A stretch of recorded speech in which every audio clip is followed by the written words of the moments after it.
Good evening, proletariat! Welcome to Turbo Tuesday, the show where we test the mettle of whatever boss Reddit is salivating over this week. As always, we've built a list designed to showcase our CEO of choice to test their business acumen. After a few short games, we'll give them a performance review and decide if they're likely to make it in the free meta, or if they'll need to be sent to a Siberian gulag.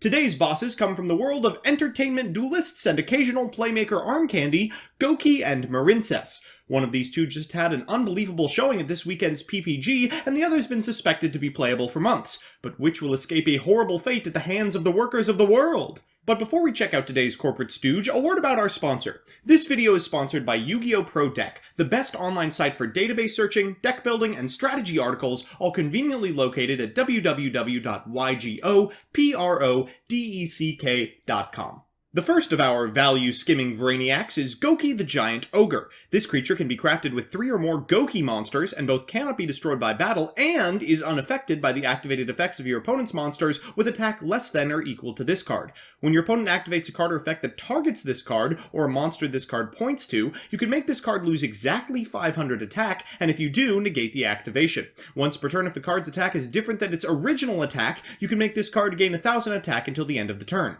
We're playing him in the shell that saw success this weekend against a field full of Spiral. The more heterosexual of our applicants is Marincess Wonderheart. This monster can be made with 2 or more water monsters, and once per battle, during damage calculation, if this card battles a monster, you can special summon one of your Marincess monster cards equipped to this card, also that card cannot be destroyed by that battle, and you take no battle damage from that battle. Afterwards, you equip that special summoned monster back to this card during the end phase. If this card in its owner's possession is destroyed by an opponent's card, you can special summon one Link 3 or lower Marincess monster from your graveyard. We're playing this wonderful Wage Tyrant in Marincess and the Frog, the shell of choice for the billionaires who actually sunk money into this strategy. With that, let's send our leaders to the Percy ladder. No stranger to the format of Spiral, Goki the Giant Ogre has selected to play against the best deck in the format for their performance review. They're going first, let's see what they can get done. They're going to lead with a copy of Red Layer, then they'll normal summon a copy of Suprex before linking into an Isolde. Suprex will trigger, as will Isolde, adding a copy of Twist Cobra and a Headbat to hand. While we can't special summon the Twist Cobra, we can certainly pitch it for Headbat's effect, which is what we'll do after special summoning an Octastretch from deck.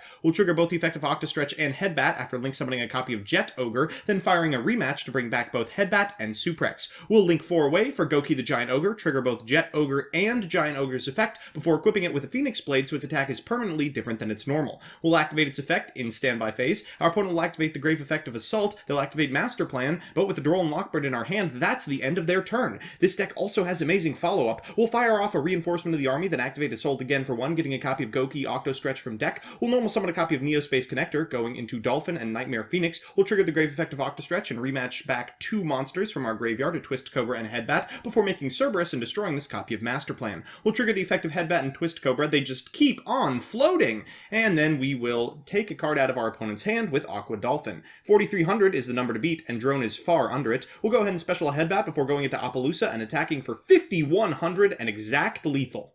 Not to be outdone, Marincess's evaluation is against the scourge of the format as well. Unfortunately, their crustaceous executive officer is much more susceptible to Spiral.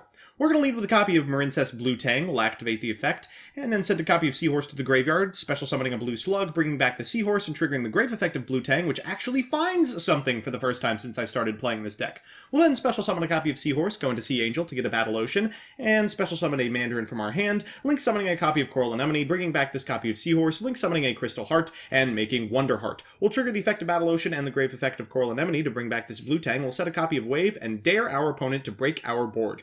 Our opponent will lead with a copy of Reinforcement of the Army, followed by a Magician's Souls. I ash here, it's premature probably, but no more premature than the on-screen romance between Yusaku and Aoi.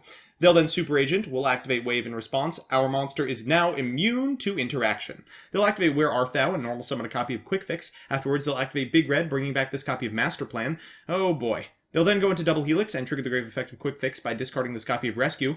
They'll Xyz summon a Recital Starling in order to get a copy of D.D. Crow to hand before making Barricade Borg Blocker and discarding a copy of Mothman. Oh boy, this is getting bad. Okay, Mothman will trigger, so we'll Resort. That'll get a copy of Last Resort to hand before Appaloosa is summoned, and they activate once again the effect of Rescue. Quick Fix returns once again, along with a discard of Chusinoko. That gets a Big Red to hand and a Double Helix, calling spell cards correctly before going into Master Plan.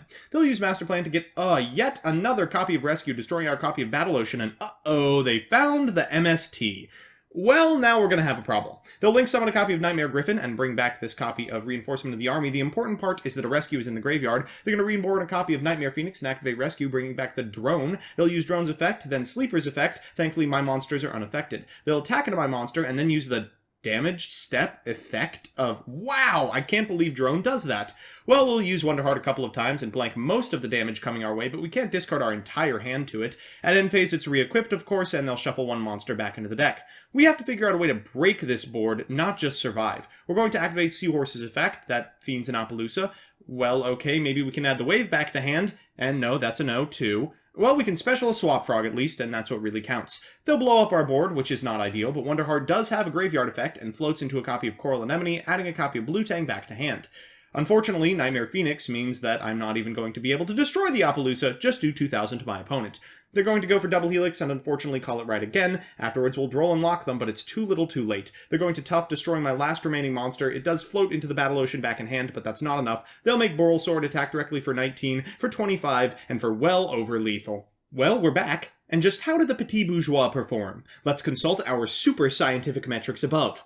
Firstly, let's take a gander at Giant Ogre. I'm awarding Big Shrek a 2 in terms of consistency. This card is anything but splashable, but it is trivial to make in a dedicated strategy focused around Isolde. I'm awarding Gigantamax a 2 in terms of investment. The Ogre commands attention, but as you can see in the games, the floating fighters are fantastic for follow-up nightmares. And I'm awarding the Giant Gungus a 3 in terms of payoff. Now this is a Towers. Almost unkillable, even by the best deck in the format, and with an effect that prevents the very few things that could come close to cracking his armor from making a dent. Next, let's mull over the Marincess.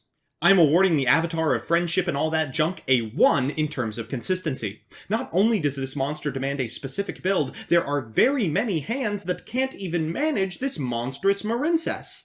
I'm awarding this Wet Blanket a 3 in terms of investment. Sure, you do need to find 2 Marincess you can get out of your hand, but the monsters do tend to recycle themselves.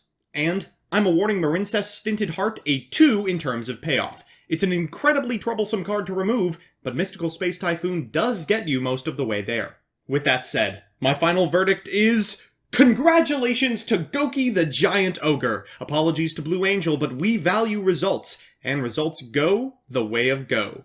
Cameraman, get the waterboard!